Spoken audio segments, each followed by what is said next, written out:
بسم الله الرحمن الرحیم. دوستای عزیز، ما اینجا در ولایت کنر هستیم. الحمدلله به سلسله مساعدت های امروز پکیج بهداشتی و لوازم آشپزخانه آوردیم.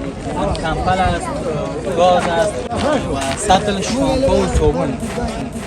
جا در تشکر کنم از این رسم گرفتن در این امر خیر سوال نشده شما هم میتونید سخت بگیرید. دوستای عزیز، ما اینجا هستیم مسئولیت ایمانی و وجدانی ما را انجام میدیم. شما هم میتونید اندک کمکتان در این پروسه خیر سهم بگیرید. انشاءالله خدا ازش پاداش نخواهید. السلام علیکم و رحمت الله.